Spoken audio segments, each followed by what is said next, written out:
Bismillahirrahmanirrahim. Assalamualaikum warahmatullahi wabarakatuh. Kembali lagi belajar bersama Bu Erni. Sebelum kita mulai, mari kita membaca doa bersama. Bismillahirrahmanirrahim. Rabbi zidni ilman warzuqni fahman. Ya Allah, tambahkanlah ilmuku dan berilah aku pemahaman yang baik. Amin.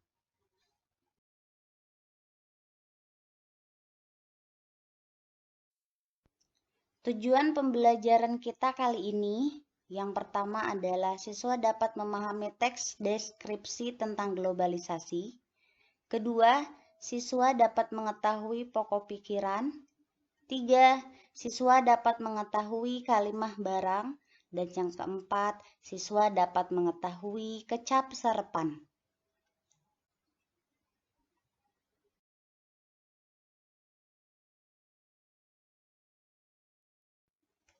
Pengaruh globalisasi. Globalisasi teh mangrupa istilah ngeunaan ngaronjatna silih pakait pangabutuh. Globalisasi merupakan istilah yang berkenaan dengan meningkatnya segala kebutuhan sakumna masyarakat warga dunia dina kahirupan. Seluruh masyarakat warga dunia dalam kehidupan. Tumerapna dina pagaliwotana sagala urusan manusia. Dari berbagai segala urusan manusia. Ku ayana globalisasi karasa lir ibarat antara hiji nagara jeung nagara sejen geus teu aya watesna. Dengan adanya globalisasi, terasa ibarat satu negara dengan negara lain sudah tidak ada batasnya. Ku ayana globalisasi, urusan kahirupan manusia leuwih mekar tur leuwih modern. Dengan adanya globalisasi, urusan kehidupan manusia jauh lebih berkembang dan jauh lebih modern. Pengaruh budaya anu sumebar ti nagara-nagara, pengaruh budaya yang menyebar dari negara-negara anu geus leuwih ti heula nyorang kamajuan dina sagala widang, yang sudah jauh lebih dulu maju dari segala bidang.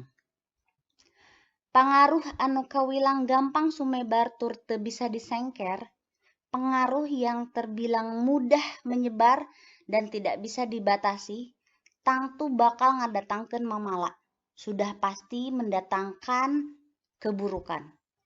Lamun teu disanghareupan ku sikap sayaga tur wijaksana. Jika dihadapi dengan sikap siaga dan juga bijaksana, kurang bijaksana. Sangkan bisa tetap ajeg dina pamadegan tur tingkah paripola, sehingga bisa berdiri tegak dengan pendiriannya. Perlu usaha kalayan daria, memerlukan usaha yang sangat serius, pikeun nanjeurkeun anjeun diri anu jadi ciciren budaya bangsa, yang menunjukkan bahwa sikap Anda merupakan ciri budaya bangsa. Globalisasi kudu jadi pangrojong sumanget pikeun leuwih soson-soson diajar. Globalisasi itu seharusnya menjadi pendukung dan pendorong semangatnya belajar. Sangkan bisa ngaronjatkeun kamampuh dina widang pangaweruh jeung teknologi, sehingga bisa memajukan kemampuan dalam bidang pengetahuan dan juga teknologi. Anu dibarengan ku ngukuhan niat ngamumulai budaya sorangan yang diikuti dengan niat menjaga budaya sendiri. Pikeun ngukulan pangaruh nu kurang hade dan juga bisa menyelesaikan masalah pengaruh yang kurang baik.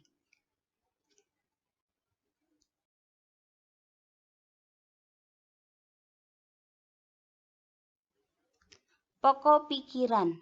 Pokok pikiran nyaeta ide utama tina hiji paragraf. Pokok pikiran yaitu ide utama dari satu paragraf. Pokok pikiran sok disebut oge pikiran utama atau gagasan utama. Pokok pikiran juga suka disebut pikiran utama atau gagasan utama. Pokok pikiran dina hiji paragraf biasana aya di awal, di tengah, atau di tungtung paragraf.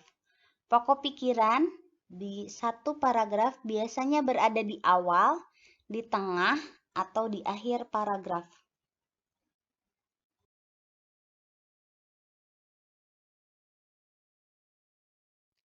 Kalimah barang. Kalimah barang artinya kata benda. Kalimah barang nyaeta kata benda yaitu anu caritaanana kecap barang yang menggunakan predikat kata benda atau nominal. Dina kalimah barang boh jejer boh caritaan wangun kecapna sarua nyaeta kecap barang. Di dalam satu kalimat, baik subjek ataupun predikat terdiri dari kecap yang sama, yaitu kata benda. Contohnya, ibuna dokter, jejer. Subjeknya ibuna sama dengan kata benda. Caritaan atau predikat dokter itu juga sama dengan kata benda.